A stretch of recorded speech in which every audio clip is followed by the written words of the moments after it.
I would look up at my bookcase, and Kristyn did some, what I like to call wizardry. And all of a sudden, the things that I was deciding to keep in my home were beautifully displayed in a very thoughtful manner, using exactly what I had as my vision. And so I really was able to concentrate my time on sorting and thanking items and releasing them from my life, and not the next step of how do I do this and how do I display this and how do I have a system. So it really was doubling my time and effort because she was making it beautiful and livable while I just had to sort. Welcome to Spark Joy, the podcast dedicated to celebrating the KonMari method and the transformative power of surrounding yourself with joy and letting go of all the rest. With your hosts and certified KonMari consultants, Kristyn Ivy and Karen Sochi. And now, here's the show. Our guest today is Shelly Fuerte.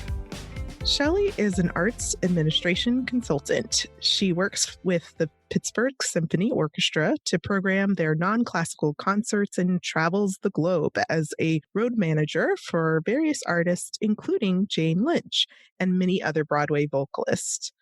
Her husband, Art, is an elementary music teacher, and together they direct and perform with an LGBTQ community Latin band. Shelly is also one of my clients. We've tidied for 15 hours together over a couple of weeks. She is an official For the Love of Tidy graduate of Tidy. Today, we will take a deep dive into her KonMari tidying journey and the impact it's had on her life. Welcome to Spark Joy, Shelly. Hello, thanks for having me. Welcome to Spark Joy. So before we jump into discussing your tidying progress, let's take a step back. Can you remember the moment when you were first introduced to the KonMari method or the book, The Life-Changing Magic of Tidying Up? What was going on in your life at that time that led you to take this commitment down the KonMari path? Well, I read the book a few years ago. I knew that I needed to do some tidying and just declutter. I'm probably a low-level hoarder, I would say, because, I might need that someday. I read the book and I engaged a friend to help me with my closet. And we got rid of about 25 bags of clothes and shoes. And it was amazing and great. And I meant to keep going on other things. And a few years down the line and new jobs and responsibilities, and that just didn't happen. So what led me to Kristyn was that I knew I needed to do something. And I had lunch with a friend, and she told me she went on Marie Kondo's website and hired a consultant, which I didn't know was a thing. 2 days later, I was at a hotel room in Tulsa, 2 weeks of traveling in a carry-on bag, woke up super efficient, got so many things done in my day, and sat there and thought, why doesn't this happen when I'm at home? I have exactly what I need. I know exactly where it is, and I know exactly what I need to get done. But when I go home, there's just an overwhelming amount of projects that aren't done, and I don't know where to start.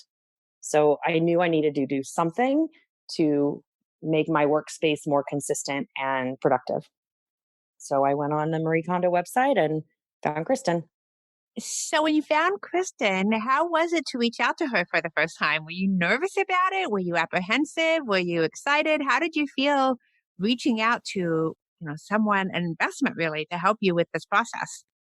Right. I mean, her website was very user-friendly. It was very kind. I loved reading about her, and I was excited to support a woman who started her own business. And she responded very quickly. I had a phone call with her the next day, and I went into it a bit ashamed. Just, how could I let things get piled up? But I run marathons and I have a coach.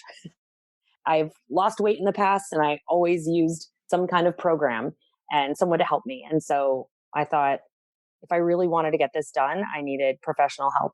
And I'm a consultant in my own line of work, and I believe in what I do in my professional life. So that is not my profession, and I knew I needed help. And I'm so glad and grateful that you found me and you recognize the value of coaching. I think that's so important for us to learn this lesson of when is information not enough? When do we need that extra layer of support and professional help, whether it be in our businesses, with our dogs, or with our diet, or with our home? There are professionals out there that can take things to the next level. So I'm so happy that you found me, and it was a pleasure working with you. And we had a job in front of us. We should tell the listeners a bit about your space and the project that you had before you. Yeah, so I really wanted to start with my office because, like I said, I felt very productive when I was in the hotel room and I wanted to just get my office in control. And I truly thought that would be one session max. And then we would move on to the living area and maybe the kitchen. The office took two of the sessions and time in between. Sorry, I'm laughing at myself. And I still had more to do when you left. So I was shocked at really how much was built up there. I think that's a very common experience. Either you find that the space that you thought was going to be most challenging is super, super easy and goes really quickly, or the space that you thought, might be really easy to go through turns out to be very difficult. That's a really common experience. And I think that's one of the reasons that as consultants, we're very hesitant to say, oh, yes, we think this will take this many days or this many sessions because it's just so unpredictable. What were some of the goals that you had? What was the vision of your ideal lifestyle? We talk a lot about vision as being the important first step in the whole process. Well, I wanted to take control of my paperwork and my records. I've always struggled with what to do with old taxes, what to do with sentimental items, and even just not knowing where things were. We had a few very, very important people die last year in our world. It was, heart wrenching when it happened or when they got sick, but it was even harder when they passed. And I was just digging through mountains of photos and going through computers and trying to find these photos that I knew existed. And I knew I wanted them to be a part of memorials or just even having memories out on display. And I just couldn't find them. And, that's part of what led me to knowing I needed to do something. But the vision for this space really was I wanted my office to be a workspace and a workout area. I wanted to just get rid of a lot of things in there and have a system. I've had a lot of business ideas and ventures that have gone by the wayside or been put on pause. And, all of the tools for those were just sitting around and sitting out in the open. And were just reminders of things that didn't work out or projects like scrapbooking that, they were a great idea. And I had fun while it lasted, but it was kind of a graveyard of projects of the past that just didn't ever get completed. Anyways, so yeah, I wanted the office to be a workspace and a workout area.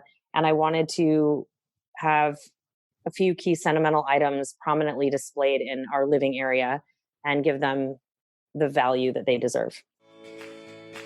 The question, does it spark joy, is a simple one, but not so easy to execute alone. Extend your tidying experience by joining the Spark Joy Club, our online community filled with our clients, fellow listeners, and KonMari enthusiasts ready to support your journey. If you find yourself buried under clothing, stuck on storage, or pointing fingers at untidy housemates or family members, we want to help you finish your tidying journey once and for all. Support the show at the Joy Riser level and receive access to our exclusive virtual community, as well as the Tidy Home Joy Journal, your #1 tidying companion. Visit sparkjoypodcast.com and click on Join the Club to get started. And now back to the show. We had a lot ahead of us. We had your home is about 2 bedrooms, I believe, 2 baths with a detached garage, kind of all laid out on one level, right? It's 3 bedrooms. Oh, 3. Yes. 3 bedrooms. Forgot about one there. Yeah. Because we didn't really, we went in there, but it's a guest room. So oh, that's right. The guest wasn't room. much in there. Yeah. So, no, 2,000 square feet is a lot of space to Hmm. clutter up. Yeah. The scope of your project depends on that pace of decision making, size of your home, and also the volume of clutter. And it's totally normal what you're describing as all of these projects and aspirations showing up.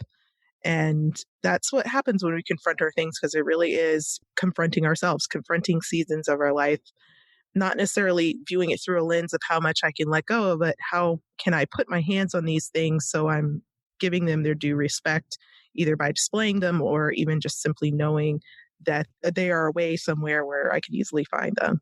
So that was definitely a goal of ours when we were working together. And I feel like you had the challenge of having to make a few sacrifices as you were walking through your tidying process, because you are a very busy lady with many, many interests and talents. You're definitely a Renaissance woman.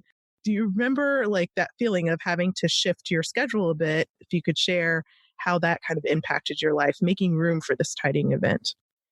The week after we talked, I realized that I had 3 weeks at home, which is quite rare.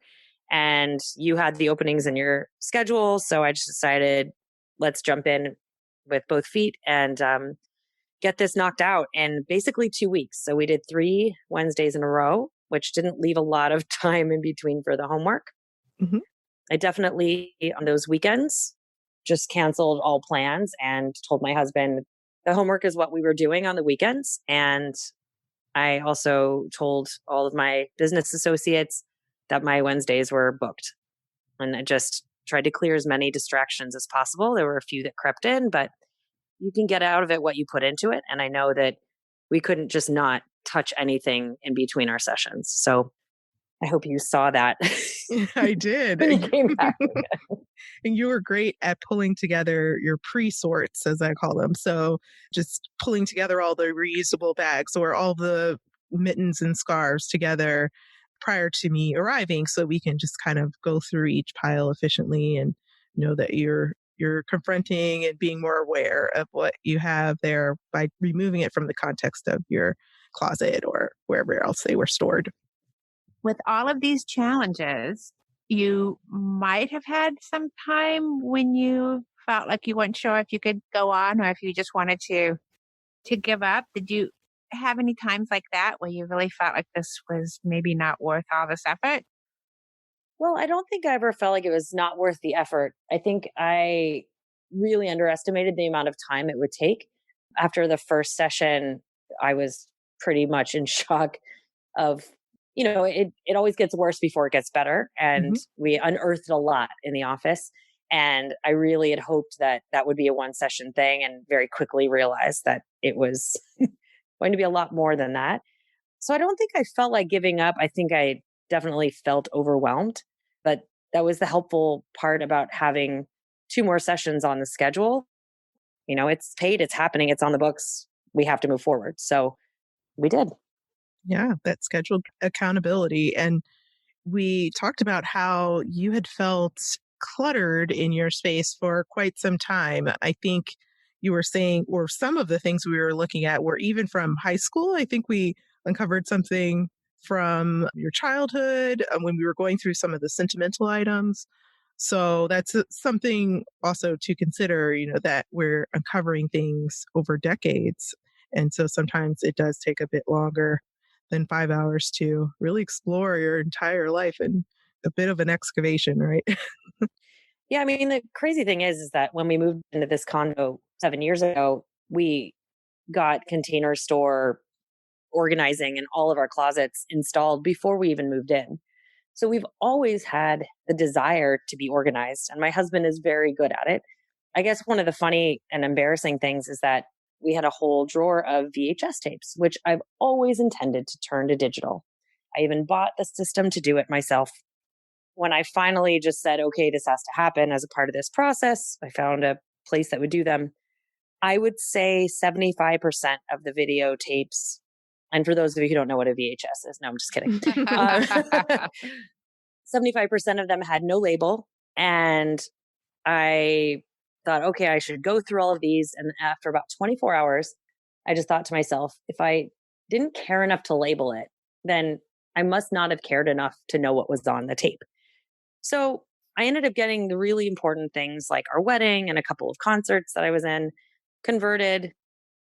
It took a week for the company to get them back to me. Yeah. And it was so painless. And, things like awards and plaques. And I really wanted to be earth conscious. So the videos I sent to a company in Seattle that recycled them, and the awards and plaques, I found an organization in Wisconsin that you could send them in and pay a fee, and they would recycle them for nonprofit youth organizations. So I wanted to make sure I wasn't just filling landfills, but also doing good with those items. Because I think that the one thing that's really stuck with me, and the one part of this process that I truly believe in, is that every item has a purpose. I think that's why I've held on to so many things, is that, I think, oh, I'm going to need this someday. But the truth of the matter is, it's just getting in my way right now and creating a disruptive environment. But that there are people and organizations that can use these items, and it feels really good to give those away and give those items their purpose back. Well, I definitely think that old media is certainly something that most people really struggle over when it comes to tidying up, because, as you said, a lot of those things we just aren't going to ever use again, or we're not going to get our content from those formats. And it's really hard to know what to do. So, and of course, we've spoken about that on this podcast many times, what to do with old media. And luckily, there are places where those things can be donated, but it certainly is a challenge just to kind of accept the fact that things have changed, and that those old media formats are not necessarily going to bring you joy anymore, or even do anything but just get in the way. Right. I mean, even DVDs. We had hundreds of DVDs, and some Wow. of them still with the price tags on them. And they were movies that we definitely watched and would watch again. But now with all of the streaming services, they're pretty much available. Yeah. And so I ended up selling them on a website. It was very easy, and, made $100. Yeah. Fine. It cost a lot more than that for the DVDs, but I also just had to disengage that part of it and Hmm. just say the money was spent and the value was gotten out of it. So move on. I love your dedication and your resourcefulness throughout this entire process.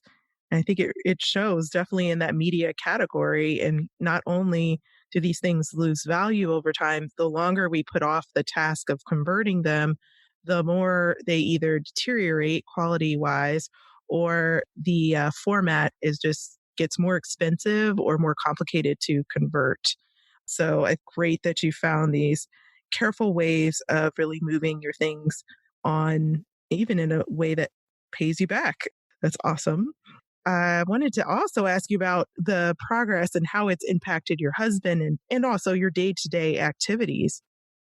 Right. So I think my favorite story along this journey was the night before our last session. I think my husband had a particularly difficult day of teaching, and I had made piles for him to go through.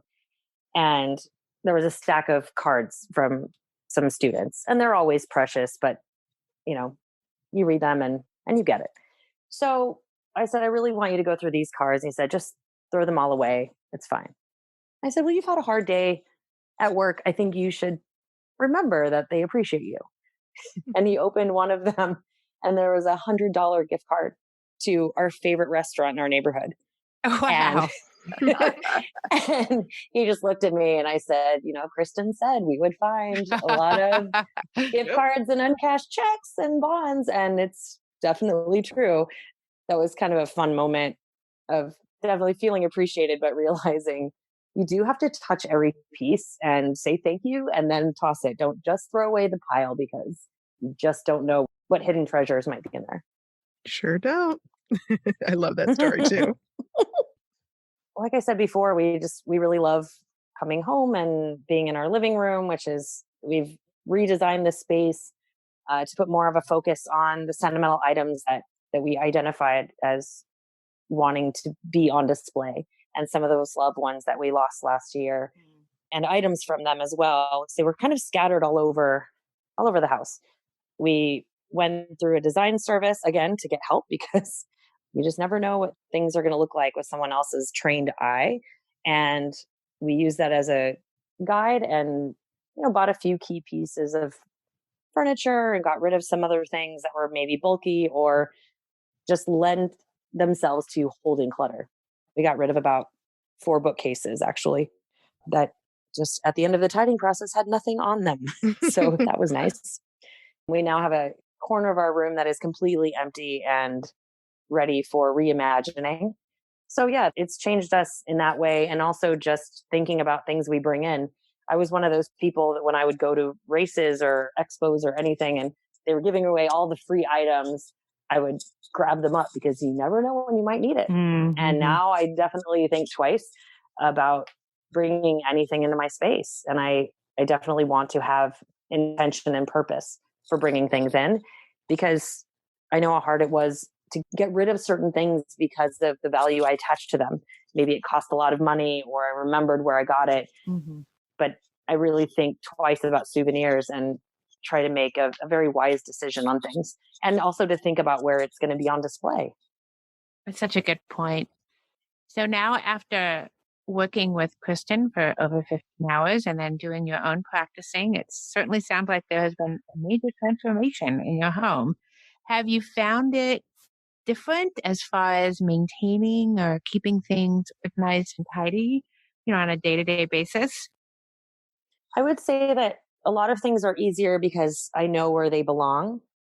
I would say that we still have a lot of work to do. And we were just talking over the weekend about I'm going to be home for a couple of weeks coming up.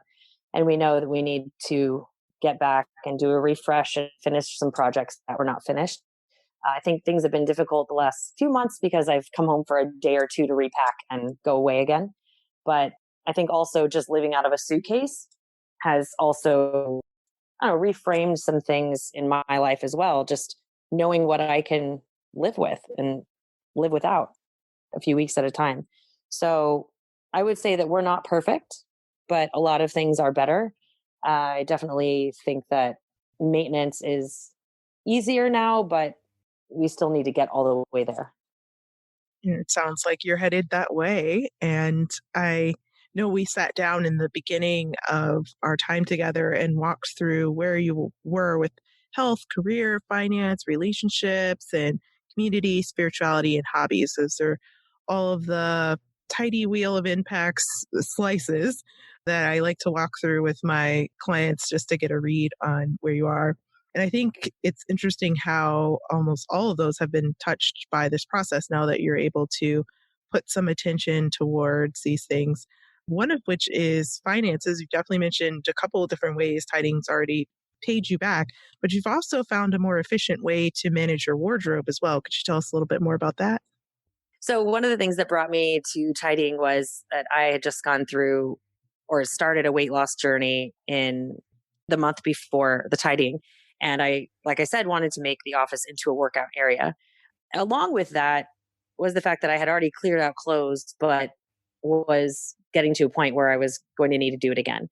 I also found that in a lot of my consulting work, I had a travel outfit and I had a pair of pants and 5 or 6 blouses that I would travel with because they were easy and they were comfortable, but they weren't putting my best foot forward.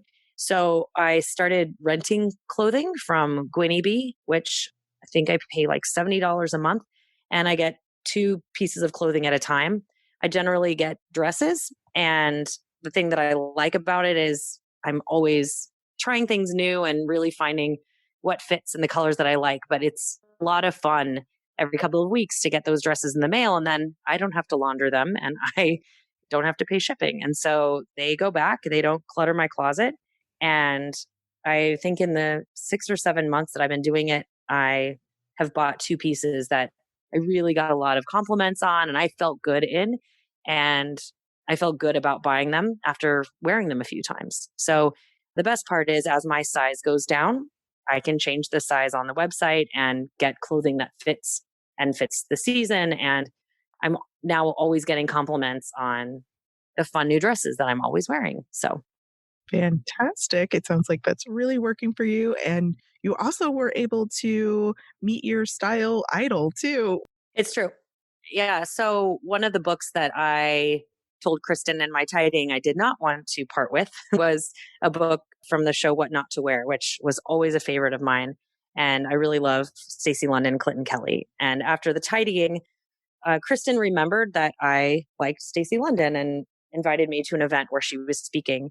And I ended up getting up and bearing all, well, my feelings, that is, to Stacey. And she called me up onto the stage and hugged me, and I cried. And we had a really great connection about confidence and loving the body you're in and the age you're at and where you are, and how to deal with people of younger generations, and really coming to terms with your generation and your worth, and allowing your style to change along with that.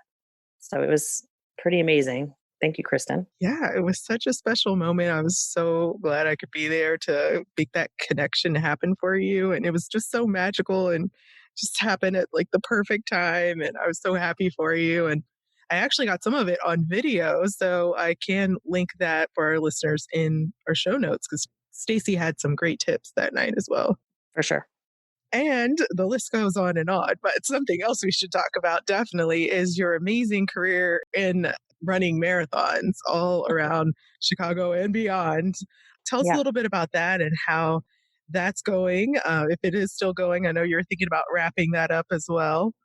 Yeah. So it was just something I started after I lost some weight about 10 years ago, and just became the next goal. My next marathon is coming up in April of 2020 in London, England. And I am saying that is my last one, just because of the huge time commitment, and it's the end of a major goal of running all 6 world major marathons. So I will keep running. I'll probably go back to half marathons, but it's a pretty amazing community of people, and a great life lesson on setting goals, figuring out a journey to get there. You know, we did the same thing with tidying, setting up the sessions and the KonMari plan to getting there. You know, it's the same thing with life. You can tackle a big project if you figure out a time frame, give yourself a deadline, and write a plan to get there. And it's all with baby steps. Well, this has been so interesting and so inspiring. But of course, you know, at this time, we have to ask you, what is sparking the most joy for you at this very moment? Well, what is sparking joy for me right now is what we call our new clutter center. We have a new puppy that we adopted on New Year's Eve. And he has one eye, and his name is Stevie Wonder. And so what's been a lot of fun is, I don't really understand Instagram, but people keep asking me what his Instagram is. So I've been having fun traveling with him and taking pictures of him with famous people and cool venues and cities. And he's a sweetheart. He's just a joy to be around. So he is my joy right now. So he does have an Instagram now? He does. Oh, well, we'll definitely want to link to that in the show notes for sure. Yes, we love puppies here at Spark Joy. Yeah.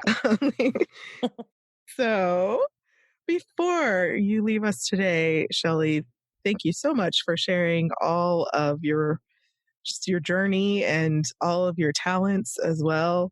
You're so inspiring. We'd love for you to close with a few parting words of wisdom for our listeners who may be struggling to complete their tidying event, or maybe on the fence when it comes to considering investing in a KonMari consultant to help them dig out and choose joy.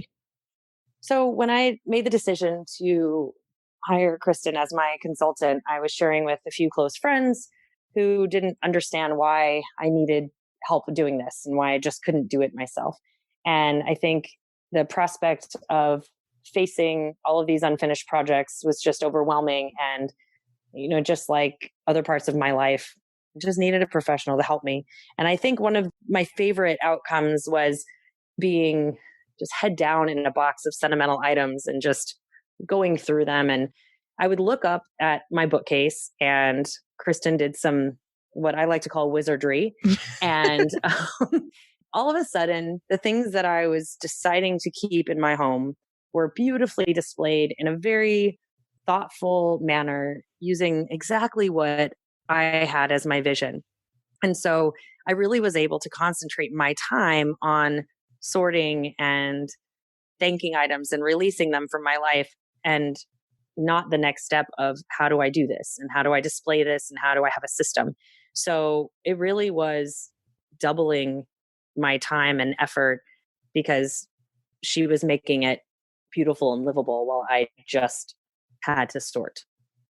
Beautiful. That is exactly my goal for all of my clients. I'm so glad that you really picked up on that the point of having a professional is so that you can channel your energy to what's most important, which is making the best decision based on the resources and the information you have in that moment. Well done, Shelly. Well, thanks. Part of the excitement of getting started on the tidying journey was that I wanted to be prepared and I wanted to use our time efficiently.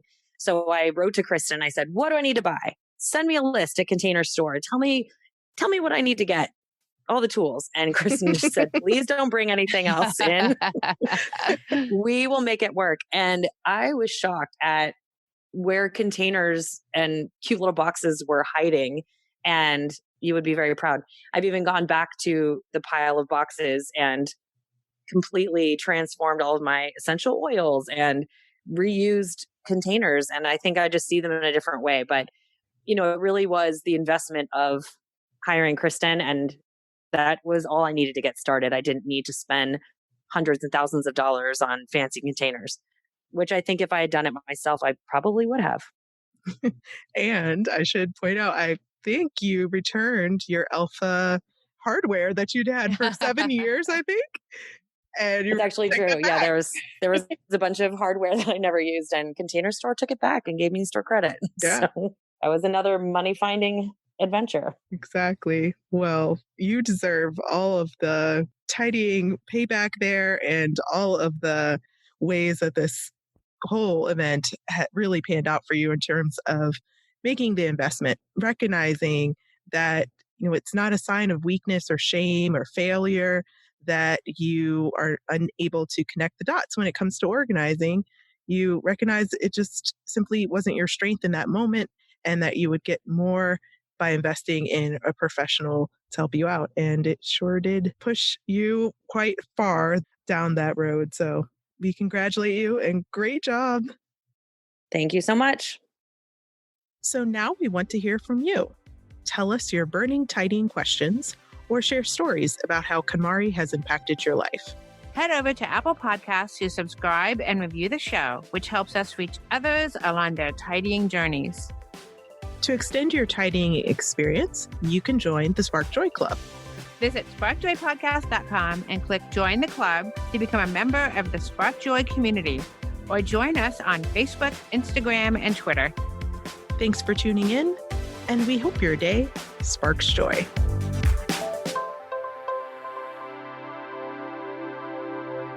Thank you for listening to Spark Joy with your hosts Kristyn Ivy of For the Love of Tidy in Chicago and Karen Sochi of The Serene Home in New York City. Spark Joy, the podcast, is not endorsed by or affiliated with KonMari Media, Inc. The opinions expressed on this episode represent the views of the co-hosts and guests alone and do not represent the corporate position of KonMari Media, Inc. or the KonMari Consultant community.